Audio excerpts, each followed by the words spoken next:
ونعوذ بالله من شرور أنفسنا ومن سيئات أعمالنا من يهده الله فلا مضل له ومن يضلله فلا هادي له وأشهد أن لا إله إلا الله وحده لا شريك له وأشهد أن سيدنا وسندنا ونبينا ومولانا محمدا عبده ورسوله صلى الله تعالى عليه وعلى آله وأصحابه وبارك وسلم تسليما كثيرا. أما بعد،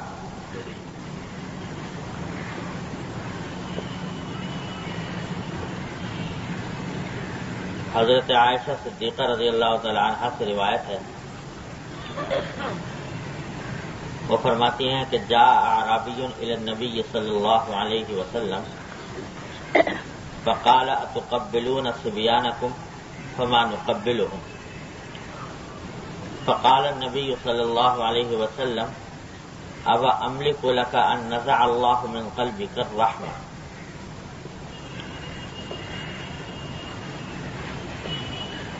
روایت فرماتی ہیں حضرت عائشہ صدیقہ رضی اللہ تعالی عنہا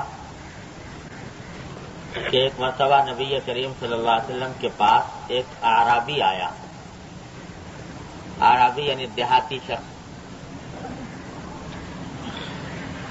اور دوسری روایت میں اس کی تفصیل آئی ہے کہ یہ اعرابی، ان کا نام بھی آیا ہے کہ یہ اقرع ابن حابس رضی اللہ تعالی عنہ تھے. اس وقت حضرت حسن رضی اللہ تعالی عنہ جو حضور اقدس صلی اللہ علیہ وسلم کے نواسے ہیں، وہ بچے تھے. وہ وہاں پر بیٹھے ہوئے تھے تو رسول کریم سرور دو عالم صلی اللہ علیہ وسلم نے حضرت حسن کو اٹھا کر ان کو پیار کیا، بوسہ لیا. تو وہ اعرابی جو آئے تھے انہوں نے آ کر کہا کہ کیا آپ اپنے بچوں سے پیار کرتے ہیں، بوسہ لیتے ہیں بچوں کا؟ ہم تو ایسا نہیں کرتے. بلکہ دوسری روایت میں جو حضرت ابو ہریرہ سے مروی ہے، انہوں نے کہا کہ میرے 10 لڑکے ہیں اور آج تک میں نے 10 میں سے کسی بھی لڑکے کو پیار نہیں کیا. گویا یہ ایک طرح سے اپنے وقار کے خلاف سمجھا، مردانگی کے وقار کے خلاف سمجھا کہ بچے کو اٹھا کر پیار کیا جائے، اس کو بوسہ دیا جائے. کہ جب انہوں نے یہ کہا کہ ہم پیار نہیں کرتے تو رسول اللہ صلی اللہ علیہ وسلم نے فرمایا کہ اگر اللہ تعالیٰ نے تمہارے دل سے رحمت کا مادہ چھین لیا ہے تو میں کیا کروں؟ تم جو یہ کہہ رہے ہو کہ میں اپنے بچوں کو کبھی پیار نہیں کرتا، تو اس کے معنی یہ کہ تمہارے دل میں رحمت کا مادہ نہیں. اگر اللہ تعالیٰ نے تمہارے دل سے رحمت کا مادہ چھین لیا تو میں کیا کروں؟ اور پھر یہ ارشاد فرمایا کہ من لا یرحم لا یرحم، جو دوسروں پر رحم نہیں کرتا اللہ تعالیٰ بھی اس پر رحم نہیں کرتا. جو دوسروں پر رحم نہیں کرتا اس پر رحم بھی نہیں کیا جاتا. یعنی اللہ تعالیٰ بھی رحمت کا معاملہ اس کے ساتھ نہیں کرتے. اگر چاہتے ہو کہ اللہ تبارک و تعالیٰ تمہارے ساتھ رحمت کا معاملہ کرے تو پھر دوسروں کے ساتھ رحم کا برتاؤ کرو. یہ حدیث امام بخاری رحمۃ اللہ علیہ نے یہاں پر ذکر کی ہے، اس لیے کہ اس سے پہلے شاید 3-4 مجلسیں گزری ہیں والدین کے حقوق کے بیان میں، اور ان میں وہ احادیث ذکر کی گئی تھیں جن میں والدین کے حقوق کا ذکر ہے کہ اولاد کے ذمے والدین کے کیا حقوق ہیں اور اولاد کو اپنے والدین کے ساتھ کس طرح حسن سلوک کرنا چاہیے. اس کی تفصیلات پچھلے مجلسوں میں آئی تھی. تو اب امام بخاری رحمۃ اللہ علیہ تصویر کا دوسرا رخ دکھانا چاہتے ہیں کہ جس طرح اولاد پر والدین کا حق ہے، اسی طرح والدین پر بھی اولاد کے کچھ حقوق ہیں جو انہیں فراموش نہ کرنے چاہیے. یہ حدیث اسی ذیل میں لائے کہ دیکھو بچپن ہی میں بچوں کے ساتھ محبت اور پیار کا معاملہ یہ سنت ہے رسول اللہ صلی اللہ علیہ وسلم. میرے شیخ حضرت ڈاکٹر صاحب صلی اللہ تعالیٰ سے اللہ تعالیٰ ان کے درجات بلند فرمائے، یہ فرمایا کرتے تھے کہ دیکھو جب گھر میں جاؤ اور دیکھو کہ چھوٹا بچہ ہے اور وہ ہنستا کھیلتا اچھا لگ رہا ہے، اس کے اوپر پیار آ رہا ہے، محبت آ رہی ہے، دل چاہتا ہے کہ اس کو گود میں لے لیں، دل چاہتا ہے کہ اس کو پیار کریں، تو ایک لمحے کے لیے رک جاؤ اور یہ تصور کرو کہ ہاں ضرور پیار کریں گے، لیکن اس لیے کہ جناب رسول اللہ صلی اللہ علیہ وسلم کی سنت یہ تھی کہ بچوں کو پیار کیا کرتے تھے، بچوں کے ساتھ شفقت کا اور محبت کا معاملہ فرمایا کرتے تھے. اب کرو گے تو اتباع سنت میں کرو گے، اور جو اتباع سنت میں کرو گے تو بچوں کے ساتھ جو شفقت اور ہمدردی اور محبت اور پیار کا معاملہ کر رہے ہو وہ سارا عبادت ہے، اور اس پر اللہ تبارک و تعالیٰ کی طرف سے محبوبیت کا وعدہ ہے. فاتبعونی یحببکم اللہ، جو حضور اقدس صلی اللہ علیہ وسلم کی اتباع کرو اللہ تعالیٰ تم سے محبت کرے. تو یہ عمل جو بظاہر ایک دنیاوی عمل نظر آتا ہے، اپنی طبیعت کا عمل نظر آتا ہے، اپنے نفس کے تقاضے کا عمل نظر آتا ہے، لیکن اگر اس کو تم اس نیت سے کرو کہ جناب رسول اللہ صلی اللہ علیہ وسلم کی سنت ہے تو یہ بھی عبادت بن جائے. تو یہ تو ایک حدیث ذکر فرمائی امام بخاری نے اس طرف توجہ دلانے کے لیے کہ ماں باپ کے ذمے بھی اولاد کے کچھ حقوق ہیں، وہ یہ کہ ان کے ساتھ رحمت کا اور محبت کا اور شفقت کا برتاؤ کریں. اور اسی سلسلے کی 2-3 حدیثیں آگے ذکر کی ہے کہ ایک بزرگ ہیں ولید ابن نمیر ابن اوس، وہ اپنے والد سے نقل کرتے ہیں کہ بزرگ یعنی ظاہر ہے وہ صحابہ تابعین کا دور تھا، صحابہ تابعین یہ کہا کرتے تھے کہ الصلاح من اللہ والادب من الآباء، کہ نیکی کی توفیق تو اللہ جل جلالہ کی طرف سے ہوتی ہے، لیکن ادب سکھانا یہ ماں باپ کا فریضہ ہے، کہ ماں باپ کا کام ہے کہ اپنی اولاد کو ادب سکھائیں، ان کی صحیح تربیت کریں، ان کو وہ طریقے سکھائیں جو زندگی گزارنے کے صحیح طریقے ہیں، مسنون طریقے ہیں، نبی کریم صلی اللہ علیہ وسلم کی تعلیمات کے طریقے. اور اگلی حدیث میں ارشاد فرمایا اللہ، اس میں حضرت عبداللہ بن عمر رضی اللہ تعالیٰ عنہ کا قول ہے، وہ فرماتے ہیں کہ انما سماہم اللہ ابرارا لانہم بر الآباء والابناء، کہ قرآن کریم میں کئی جگہ پر مختلف لوگوں کے لیے ابرار کا لفظ آیا ہے. ابرار کے معنی ہے نیک لوگ. تو فرمایا کہ اللہ تعالیٰ نے ان لوگوں کو ابرار یا نیک لوگ اس لیے قرار دیا کہ انہوں نے اپنے والدین کے ساتھ بھی اچھا سلوک کیا اور اپنی اولاد کے ساتھ بھی اچھا سلوک کیا. اور پھر فرمایا کہ جس طرح تمہارے باپ کا تم پر حق ہے اسی طرح تمہاری اولاد کا بھی تم پر حق ہے، اس حق کو ادا کرنے کی کوشش کرو. چوتھی حدیث جو اسی سلسلے کی امام بخاری رحمۃ اللہ علیہ نے نقل کی ہے وہ ایک صحابی کا واقعہ ہے. یہ صحابی حضرت نعمان ابن بشیر رضی اللہ تعالیٰ عنہ، حضور اقدس صلی اللہ علیہ وسلم کے زمانے میں نوعمر صحابی تھے، بچے تھے، اور ان کے والد جو تھے حضرت بشیر ابن سعد رضی اللہ تعالیٰ عنہ، یہ بڑے اکابر صحابہ میں سے تھے، اور یہی وہ صحابی ہیں انصاری صحابی جنہوں نے سب سے پہلے حضرت صدیق اکبر رضی اللہ تعالیٰ عنہ کے دست مبارک پر بیعت کی۔ عام طور سے مشہور یہ ہے کہ سب سے پہلے بیعت کرنے والے حضرت عمر رضی اللہ تعالیٰ عنہ تھے، لیکن صحیح اور تحقیق کی بات یہ ہے کہ سب سے پہلے صدیق اکبر رضی اللہ تعالیٰ عنہ کے ہاتھ پر بیعت کرنے والے یہ بشیر ابن سعد تھے، حضرت نعمان ابن بشیر کے والد رضی اللہ تعالیٰ عنہ۔ تو وہ ایک مرتبہ اپنے بیٹے یعنی حضرت نعمان ابن بشیر کو لے کر آئے حضور اقدس صلی اللہ علیہ وسلم کی خدمت میں، اور آ کر یہ فرمایا، حضرت نعمان ابن بشیر نے عرض کیا کہ یا رسول اللہ، میں اپنے اس بیٹے کو لے کر آیا ہوں اور میں نے اپنے اس بیٹے کو فلاں فلاں مال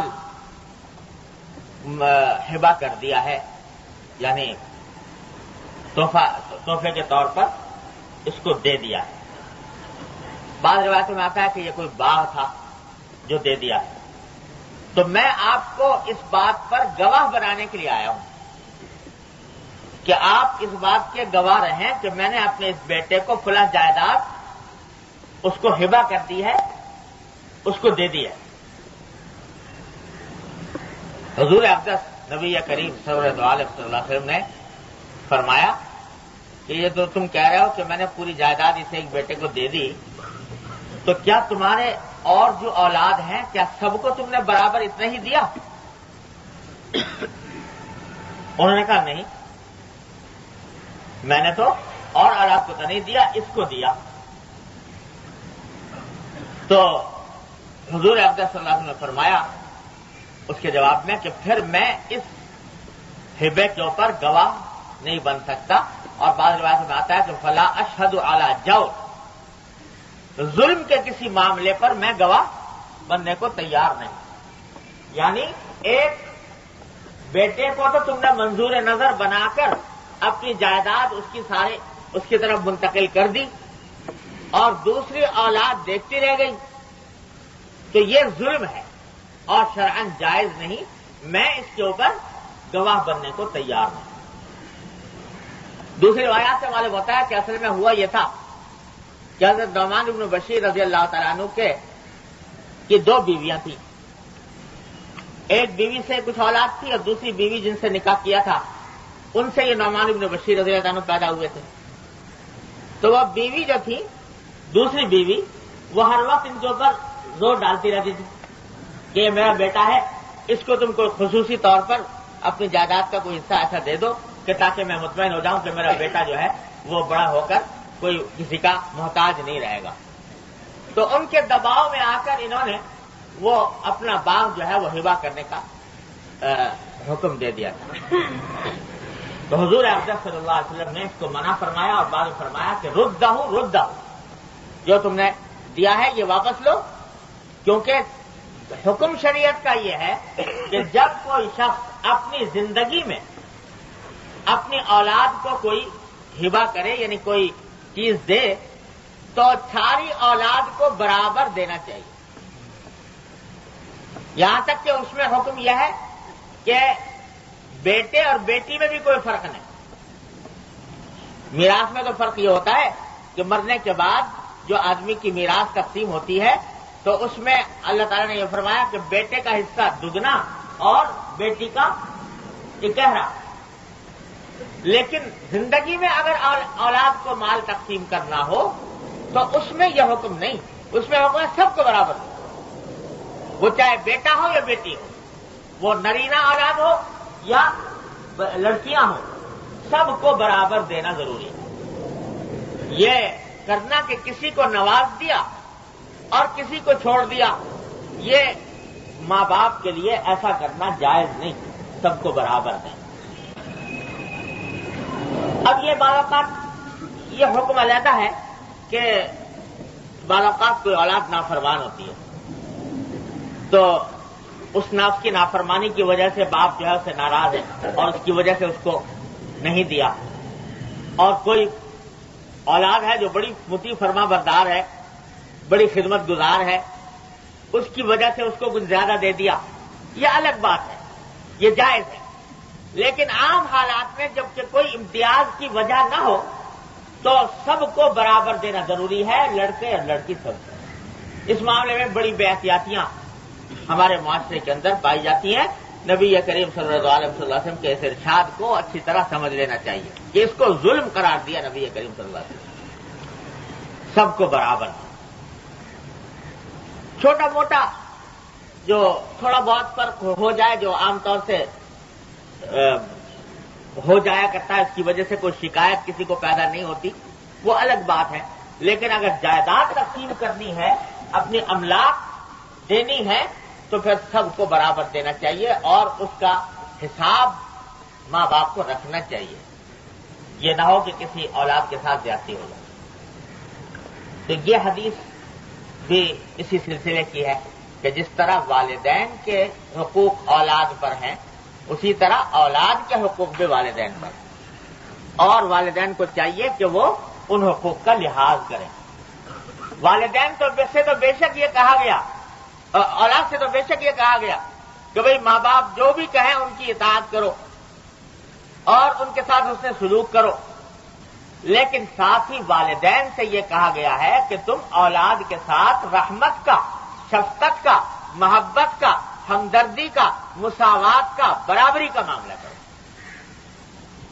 اگر تم نے ایسا نہ کیا تو تمہاری پکڑ ہوگی آخرت میں۔ اور یہی در حقیقت شریعت کا ایک عجیب و غریب مزاج ہے۔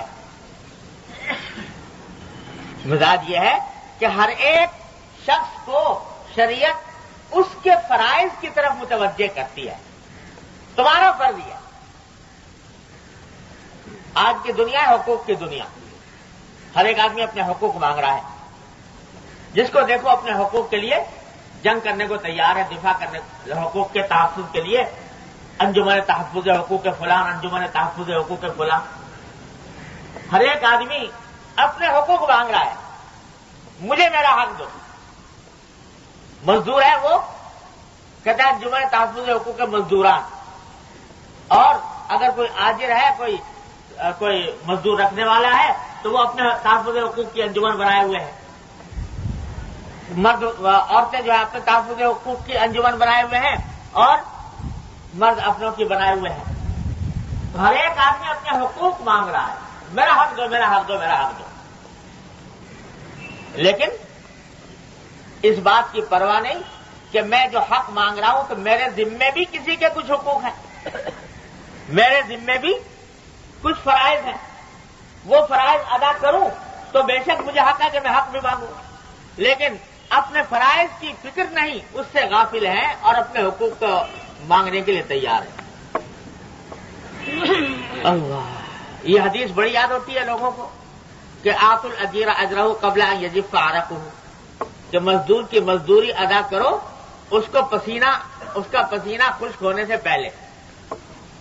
تو یہ یاد ہے بھائی، پسینہ خشک ہونے سے پہلے اجرت ملنی چاہیے، مگر یہ پتہ نہیں کہ پسینہ آیا بھی کہ نہیں، جس کام کے لیے رکھا گیا تھا اس کام کو صحیح طریقے سے انجام دیا کہ نہیں، اور جو اپنا وقت بیچا تھا، جو اپنی خدمات فروخت کی تھی، وہ خدمات دیانتداری کے ساتھ انجام دی کہ نہیں دی، اس کی فکر نہیں۔ اور یہ یاد ہے کہ مزدوری پسینہ خشک ہونے سے پہلے ملنی چاہیے، وہاں پسینہ آیا ہی نہیں، خشک کیا ہوگا۔ تو اب جتنے ملازمین ہیں دفتروں کے اندر کام کرنے والے، فرموں میں کام کرنے والے، وہ سب ان کی انجمنیں ہیں، یونینیں ہیں۔ ہر ایک یونین وہ اپنے حقوق کا مطالبہ کرتی ہے کہ ہمیں ہمارا حق ملنا چاہیے، لیکن کوئی گریبان میں منہ ڈال کر یہ نہیں دیکھتا کہ میرے ذمے جو فرائض ہیں وہ کس درجہ میں ادا کر رہا ہوں اور واقعتاً میں نے ادا کیے نہیں کیے۔ جن کو اللہ تعالیٰ اپنی فکر عطا فرماتے ہیں آخرت کی، ان کو زیادہ دھیان اس بات کا ہوتا ہے کہ میرے فرائض کیا ہیں اور میں وہ فرائض ادا کر رہا ہوں کہ نہیں کر رہا ہوں۔ سنیے، ہمارے سید الطائفہ حضرت شیخ الہند مولانا محمود الحسن صاحب قدس اللہ تعالیٰ سے جو دارالعلوم دیوبند کے پہلے طالب علم، اور وہ صدر مدرس بھی بنے, شیخ الحدیث بھی بنے, شیخ الہند کہلائے ہندوستان کے, سارے ہندوستان کے. تو وہ ایک دن مجلس شورا بیٹھی, معلوم ہوا کہ صاحب تنخواہ جو ہے حضرت شیخ الہند کی, جو اتنا بڑا محدث ہے دارالعلوم دیوبند کا, جس کی وجہ سے سارے دارالعلوم کا نام ہے دنیا بھر میں, معلوم ہوا کہ اس کی تنخواہ جو ہے وہ 10 روپے ماہانہ ہے, 10 روپے ماہانہ. تو مجلس شورا نے فیصلہ کر دیا حضرت شیخ الہند کے بارے میں کہ بھائی آئندہ سے حضرت شیخ الہند کی خدمت میں 10 روپے کے بجائے 15 روپے پیش کیے جائیں, تنخواہ بڑھا دی گئی. حضرت شیخ الہند رحمۃ اللہ کے پاس پروانہ پہنچا دفتر کی طرف سے کہ صاحب آپ کی تنخواہ اس مہینے سے 10 کے بجائے 15 روپے ہو گئی. حضرت بڑے ناراض ہوئے اور ایک خط لکھا مجلس شورا کے نام کہ آپ کو یہ کیا حق پہنچتا تھا کہ میری تنخواہ بڑھائیں. میں تو پہلے میرے اندر قوا مضبوط تھے, میں زیادہ کام کیا کرتا تھا, تو اب تو میرے قوا بھی کمزور ہو گئے اور اس واسطے میں اتنا زیادہ وقت بھی نہیں دے پاتا. اس کی وجہ سے آپ نے میری تنخواہ, اس کے چاہیے تو یہ تھا کہ تنخواہ میں کمی ہوتی, آپ نے تنخواہ بڑھا دی, لہذا برائے کرم اس اپنے فیصلے کو واپس لیجیے. لوگ تنخواہ بڑھانے کی درخواستیں تو روز دیتے ہیں, لیکن یہ تنخواہ یہ درخواست دی جا رہی ہے تنخواہ گھٹانے کی کہ میری تنخواہ گھٹائی جائے, اس واسطے کہ اب میں وہ خدمات انجام نہیں دے پا رہا جو میں پہلے دیا کرتا تھا.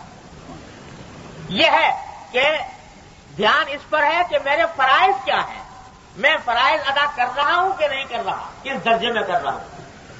تو شریعت کا مزاج یہ ہے کہ ہر انسان کو متوجہ کرتی ہے کہ اپنا فریضہ ادا کرو, اور اگر ہر شخص اپنا فرض ادا کرنے لگے سب سے حقوق ادا ہو جائے. اگر شوہر اپنا فرض ادا کرے بیوی کا حق ادا ہو جائے گا, بیوی فرض ادا کرے شوہر کا حق ادا ہو جائے گا, اور مزدور حق اپنا فریضہ ادا کرے اس کے آجر کا حق ادا ہو جائے گا, آجر اپنا فریضہ ادا کرے مزدور کا حق ادا ہو جائے گا. تو شریعت کا مزاج یہ ہے کہ وہ فرائض کی طرف متوجہ کرے ہر ایک کو, کہ ہر ایک شخص اپنے گریبان میں منہ ڈال کے دیکھے کہ میں کام جو میرے ذمے ہے وہ کر رہا ہوں کہ نہیں, اور اس کے نتیجے میں سب کے حقوق ادا ہو جاتے ہیں. تو چونکہ شریعت کا یہ مزاج ہے, لہذا اولاد سے یہ کہا کہ تم اپنے فرائض کو دیکھو. تمہارا فریضہ والدین کے مقابلے میں یہ ہے کہ ان کو خوش رکھو, ان کی اطاعت کرو, ان کے ساتھ اسے سلوک کرو. اور اولاد سے والدین سے یہ کہا کہ تم اپنے فرائض کو دیکھو. تمہارا فریضہ یہ ہے کہ اولاد کی صحیح تربیت کرو, اس کے ساتھ محبت سے پیش آؤ, اس کے ساتھ رحمت سے پیش آؤ, اس کے ساتھ ہمدردی اور شفقت سے کے ساتھ پیش آؤ. یہ اس کو فرائض کو کی طرف متوجہ کیا. تو یہی مزاج ہے شریعت کا ہر معاملے میں. کہیں یہ نہیں کہا کہ کسی سے کہ بھئی تم اپنے حقوق کی لڑائی کے لیے بینر اٹھاؤ اور جھنڈا اٹھا کے لوگوں کو جمع کرو اور ہڑتال کرو اور احتجاج کرو اور اپنے حقوق طلب کرو. لیکن ہر ایک سے یہ ضرور کہا کہ تم اپنے فرائض ادا کرو. فرائض ادا کرو گے تو حقوق تمہیں خود بخود مل جائیں گے سارے کے سارے. تو والدین اور اولاد کے بارے میں بھی یہی معاملہ ہے.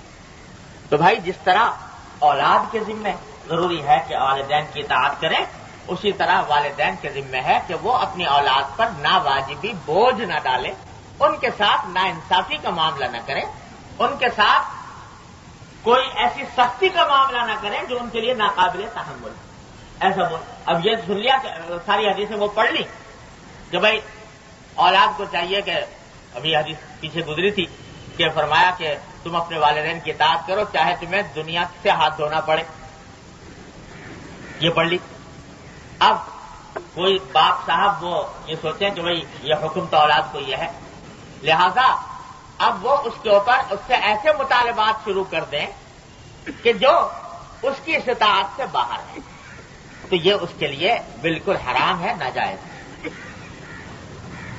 تو اس میں بڑی افراط اور تفریط ہوتی ہے اولاد کی تربیت میں, اولاد کے ساتھ معاملے میں, ان کے ساتھ مساوات میں.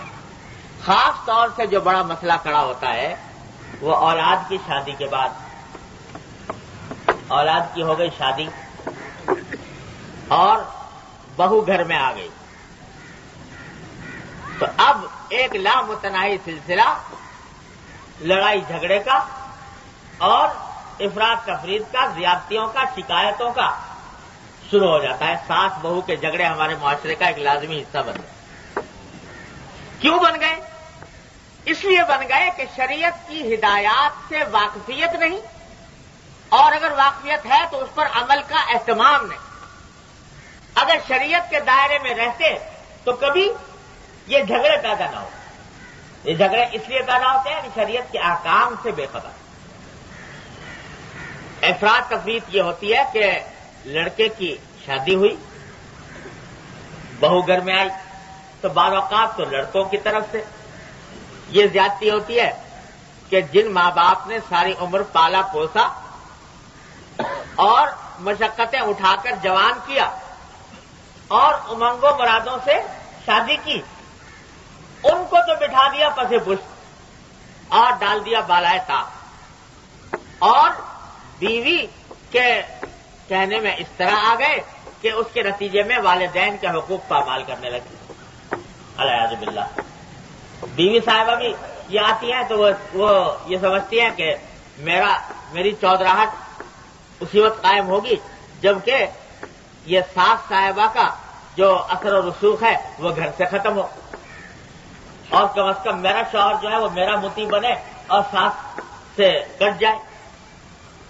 اس کے نتیجے میں ظاہر ہے کہ والدین کو دھکا پہنچتا ہے، صدمہ پہنچتا ہے، اور اس کے نتیجے میں لڑائی جھگڑے پیدا ہوتے۔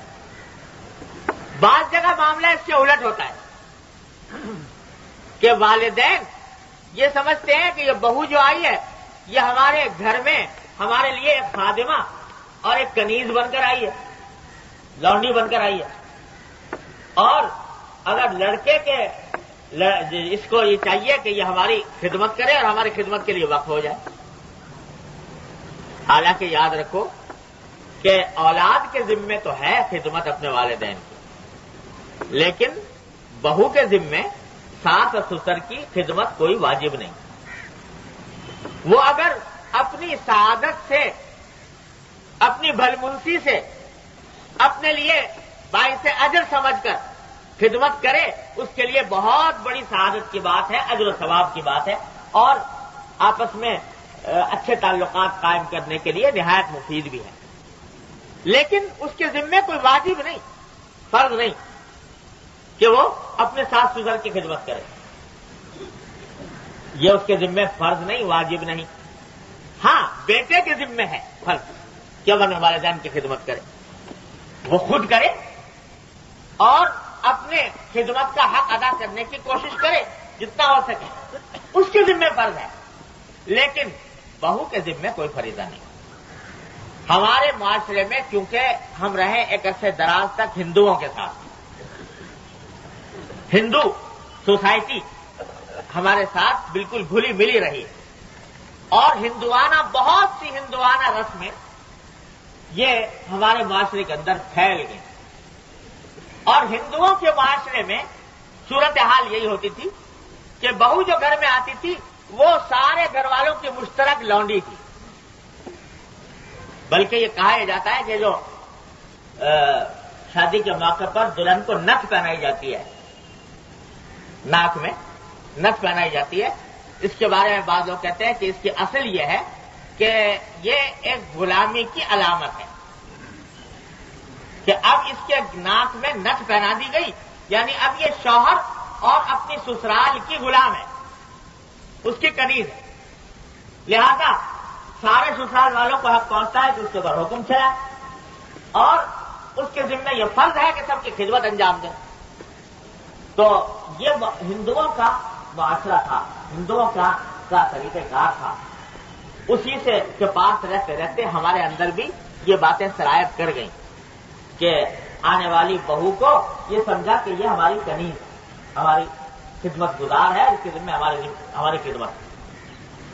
جب یہ ذہن میں بیٹھ گیا تو جہاں کہیں خدمت میں کوئی اوچھ رہی، کوئی نقص رہا، کوئی کسر رہی، وہی لڑائی جھگڑا شروع ہو گیا، تانے دینے شروع کر دیے، اور اس کے ساتھ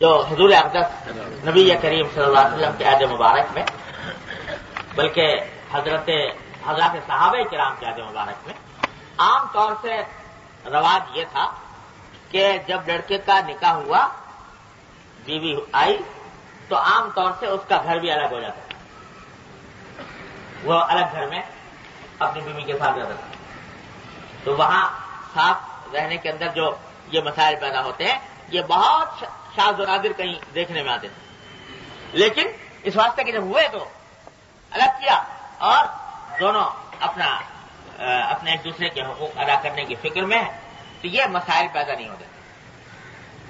ایسا بھی ہوا، ایسی مثالیں بھی ہیں کہ ساتھ رہے، لیکن عام طور سے یہ ہوتا تھا کہ الگ رہے، اور اگر ساتھ رہے تو کم از کم اتنا تو ہے کہ بھائی یہ بات سمجھے کہ کس کے ذمے کیا حقوق ہے اور کس سے ہم کیا چاہتے ہیں۔ مطالبہ ایسا ناجائز ناواجب مطالبہ ان سے کرنا کہ جو انسان کے بس سے باہر ہو، یہ بڑی زیادتی کی بات۔ تو جہاں شریعت نے والدین کے حقوق بتائے، وہاں ساتھ میں بیوی کے حق بھی بتائے، اور ایک کے حقوق کی ادائیگی کے نتیجے میں دوسرے کے حقوق پامال نہ ہونے چاہیے۔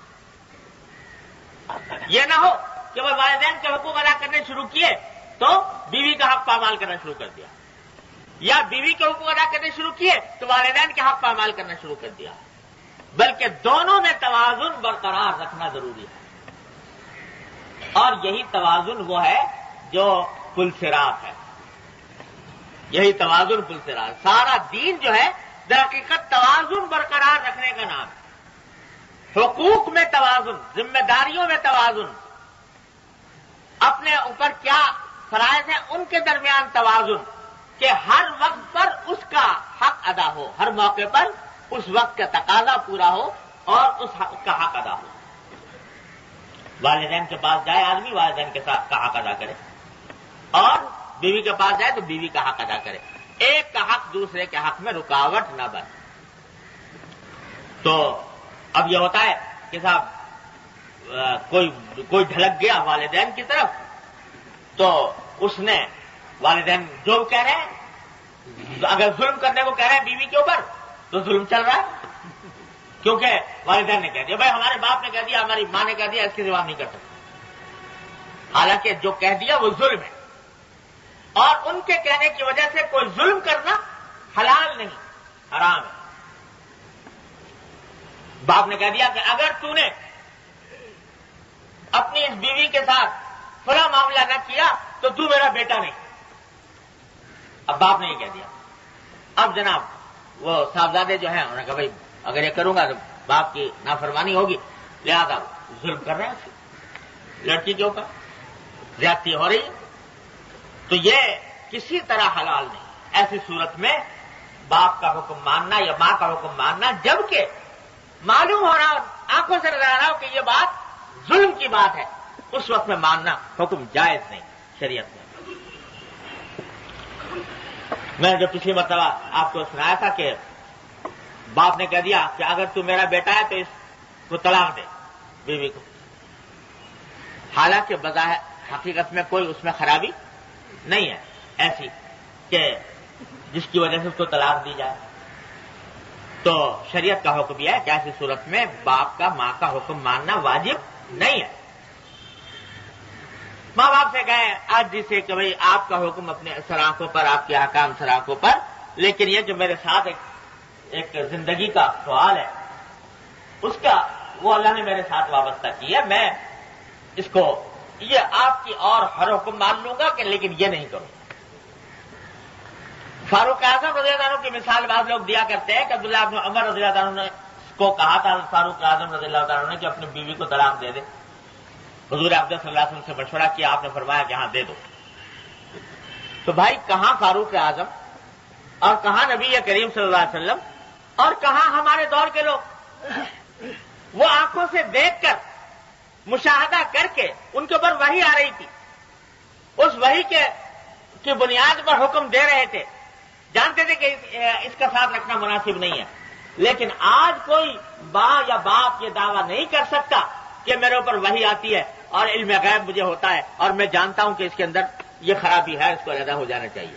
لہذا آج کسی کے حکم، ہاں واقعتاً آدمی غور کرے سچے دل سے، ٹھنڈے دل سے، اور دیکھے کہ اگر واقعتاً ہے خرابی اور وہ بعد میں نباہ ہونے والا نہیں ہے تو بے شک طلاق دے دے.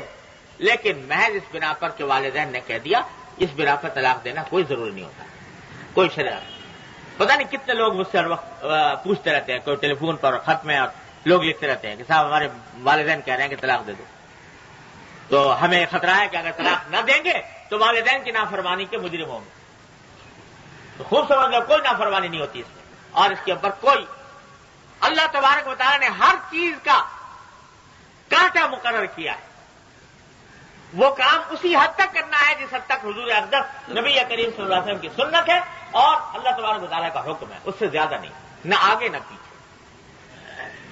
تو یہ توازن نہ ہونا، یہ ہے ذرا درخت سارے جھگڑوں خرابیوں کی بنیاد. اگر ساس اور سسر یہ محسوس کر لیں کہ بھائی ان کے ذمے میری خدمت ہے نہیں، اگر کر رہی ہے بیچاری تو یہ اس کی بھلمنسی ہے، اس کی شرافت ہے، اس کی سعادت ہے، تو دل میں اس کی قدر پیدا ہوگی. اور اگر دل میں یہ بٹھا لیا کہ اس کا کام تو یہ ہے کہ ہماری خدمت کرے، لہذا اگر ذرا سی بھی کسر پیدا ہو گئی تو اس کو متون کیا جا رہا ہے، برا سمجھا جا رہا ہے. تو یہ ہے شریعت کا سارا حکم. اللہ تبارک و تعالیٰ اپنی رحمت سے ہمارے دلوں میں شریعت کا، دین کا صحیح فہم پیدا کرے. اس فہم کے پیدا نہ ہونے سے فساد برپا ہے، گھر گھر جھگڑے ہیں، اور ایسے ایسے واقعات سننے میں آتے ہیں العیاذ باللہ العلی العظیم کہ میں حیران ہوتا ہوں. اتفاق سے تعلق عام طور سے لوگوں کے ساتھ رہتا ہے، لوگ اپنے نجی معاملات میں آ کر مشورے کرتے ہیں، بتاتے ہیں، تو پتہ چلتا ہے کہ کیا فساد پھیلا ہوا ہے پورے معاشرے کے اندر. اور وہ معاشرے کا فساد در حقیقت اسی وجہ سے ہے کہ اللہ اور اللہ کے رسول صلی اللہ علیہ وسلم کے احکام جانتے نہیں، اس کا علم نہیں، اور اگر علم ہے تو اس کے اوپر عمل کرنے کا احساس نہیں. اپنی کچھ خاندانی روایات ہیں جو چلی آتی ہیں، ان خاندانی روایات کو اتنی مضبوطی سے پکڑا ہوا ہے، اس کے تحفظ کو اتنا ضروری قرار دیا ہوا ہے کہ اس کے آگے قرآن پامال ہو، العیاذ باللہ حدیث پامال ہو، شریعت پامال ہو تو کوئی پرواہ نہیں. ہماری وہ خاندانی روایتیں برقرار رہنی چاہیے. پتہ نہیں میں نے آپ کو سنایا تھا کہ نہیں، ابھی کچھ عرصے پہلے ایک خاتون کا خط آیا تھا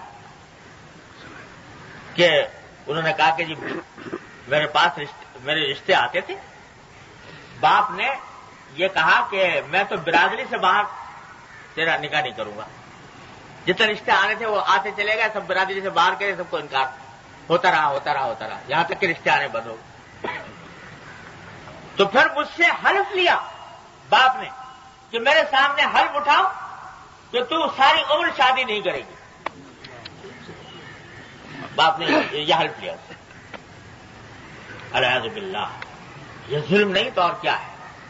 اور بیچاری نے دباؤ میں آ کر حلف اٹھا لیا، لیکن انسانی فطرت تو نہیں بدلی جا سکتی. آخر وہ انسان تھی، اس کو بھی ضرورت تھی. تو اس کے ماں باپ نے مل کے کہیں نکاح کر دیا، اور کر دینا چاہیے تھا، کیونکہ حدیث میں نبی کریم صلی اللہ علیہ وسلم کا حکم ہے کہ اگر تم کسی غلطی سے کسی ایسے کام کا حلف اٹھا لو، قسم کھا لو جو مناسب نہیں تھا، بعد میں پتا چلا کہ نہیں یہ تو غلط ہم نے قسم کھا لی ہے، تو وہ کام کر لو اور کفارہ ادا کر دو. تو چنانچہ ایسے ہی کیا گیا.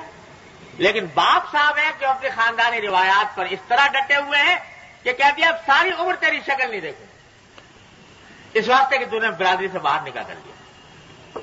یہ خاندانی روایات جو ہیں وہ وحی بن گئی ہیں، وہ اللہ کی کتاب بن گئی ہے کہ ان سے سر منہ انحراف نہیں ہو سکتا، چاہے اللہ کے حکم کو توڑ دیا جائے یا محمد رسول اللہ صلی اللہ علیہ وسلم کی ہدایات کو توڑ دیا.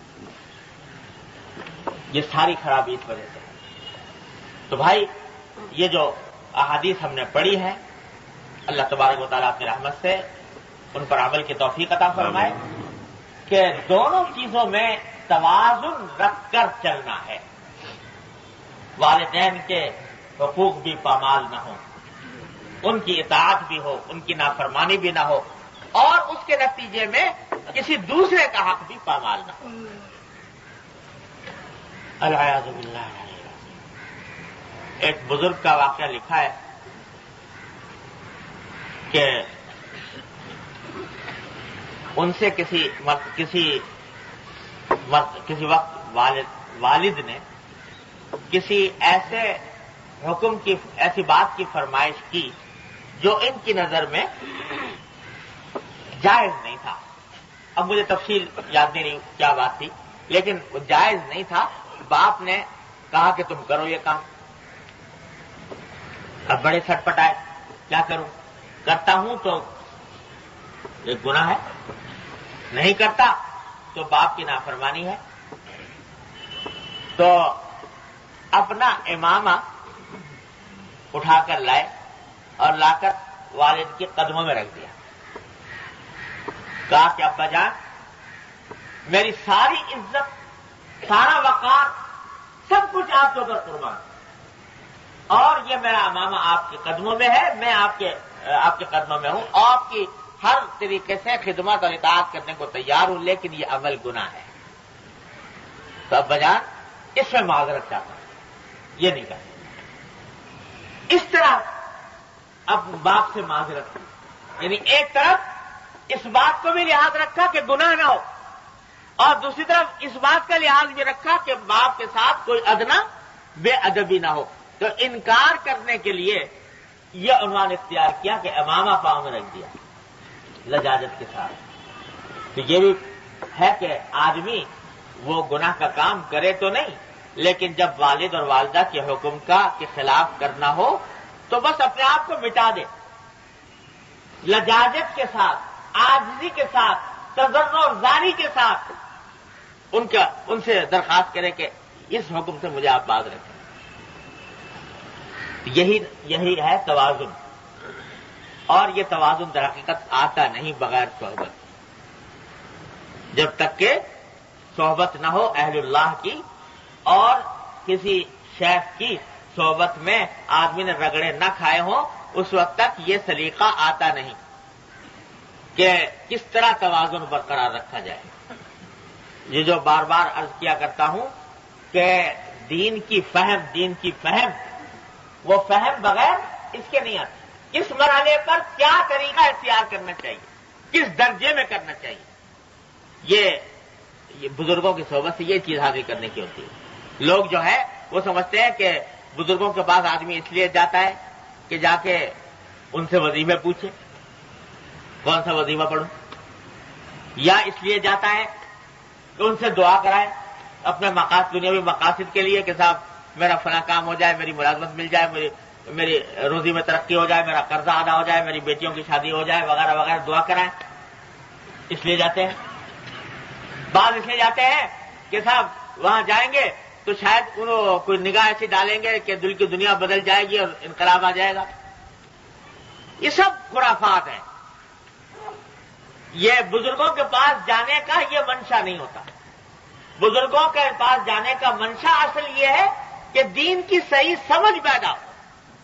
اور یہ توازن جس کو میں کہہ رہا ہوں، کس وقت کس مرحلے پر کون سا تقاضا دین کا ہے جس کو مقدم رکھا جائے اور اس پر کس طرح عمل کیا جائے، یہ سیکھنا ہوتا ہے در حقیقت. ورنہ وظیفے تو کتابوں میں لکھے ہوئے ہیں، پڑھ لو، کتابیں چھپی ہوئی ہیں، اس سے وظیفے لکھے، کس کام کا کیا وظیفہ ہوتا ہے وہ لکھے ہوئے.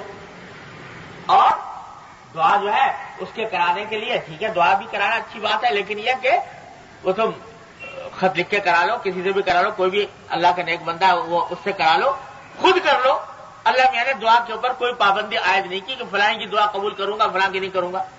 اللہ نے دعا کا دروازہ کھولا ہوا ہے ہر مسلمان کے لیے.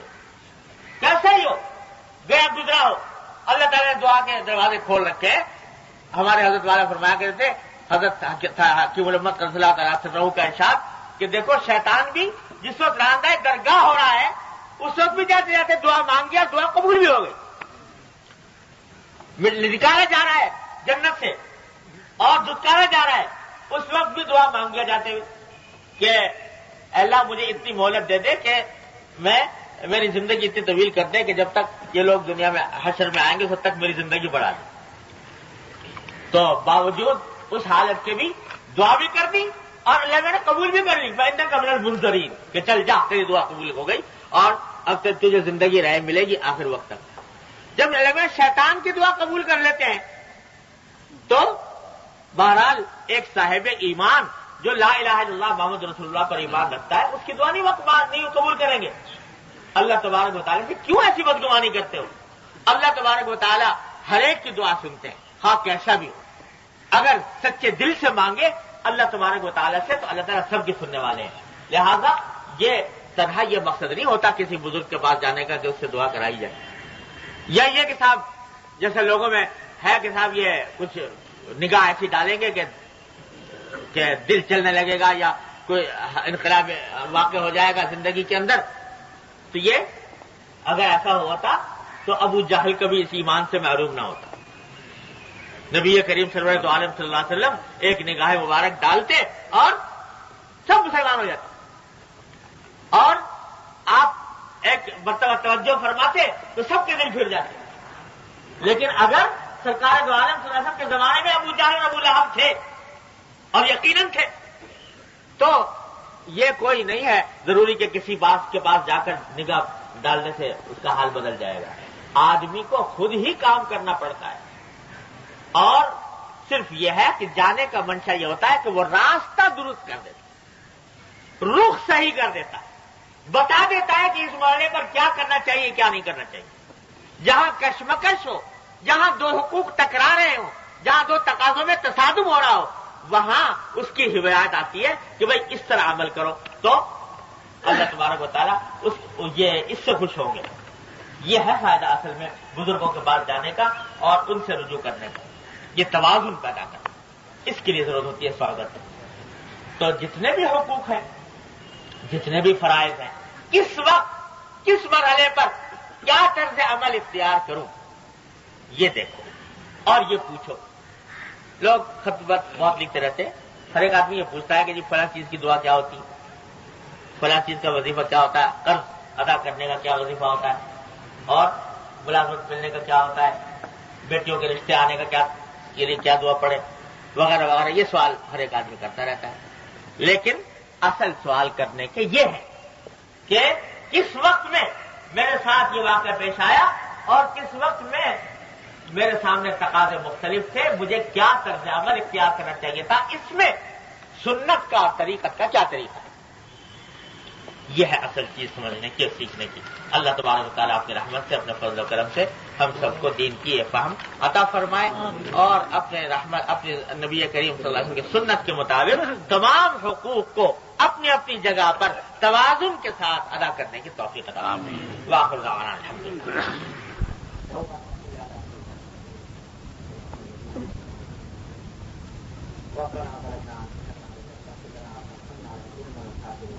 ربنا آتنا في الدنيا حسنة وفي الآخرة حسنة وقنا عذاب النار. ربنا آتنا في لدنك رحمة وهيئ لنا من أمرنا رشدا. ربنا لا تزغ قلوبنا بعد إذ هديتنا وهب لنا من لدنك رحمة إنك أنت الوهاب. يا أرحم الراحمين، یا غیاث المستغیثین، یا امان المستجیرین، اپنے فضل و کرم سے اپنے رحمت سے ہمارے تمام گناہوں کو معاف فرما۔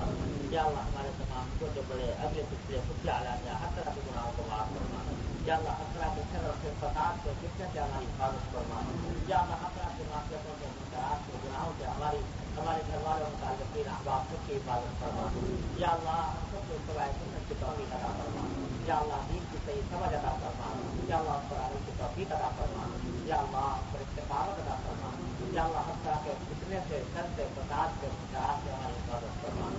یا اللہ ہم نے جو لوگ بیمار ہیں شفا کامل و عاجل عطا فرما۔ جیسا آپ نے پرچہ بھیجا ہے شریف رفیق رحمۃ صاحب بیمار ہیں، ان کے صحت کے لیے دعا کی درخواست کی ہے۔ یا اللہ ہم کو صحت آرام سے کامل عطا فرما۔ یا اللہ ہم کو صحت آرام سے کامل عطا فرما۔ یا اللہ اور بھی ہمارے متعلقین احباب میں، ان کے متعلقین میں جو لوگ بیمار ہیں، اپنے رحمت سے شفا کامل و عاجل عطا فرما۔ یا اللہ آپ کی تندرستی کو دور کرنا۔ یا اللہ جو مخلوق ہے اس کے قرضوں کی ادائیگی کا سامان کرنا۔ یا اللہ آپ کے جو روزگار ہے، ان کے روزگار کو اس کو جائز حلال روزگار عطا کرنا۔ یا اللہ ہر طرح کے شر سے مشکلات ہے ان کو نجات عطا کرنا۔ اللهم انا نسألك من خير ما سألك من عبدك ونبيك محمد صلى الله عليه وسلم، ونعوذ ونعوذ بك من شر ما استعاذك منه عبدك ونبيك محمد صلى الله عليه وسلم. ربنا تقبل منا انك انت السميع العليم وتب علينا انك انت التواب الرحيم. وصلى الله تعالى على خير خلقه محمد واله وصحبه اجمعين. آمين.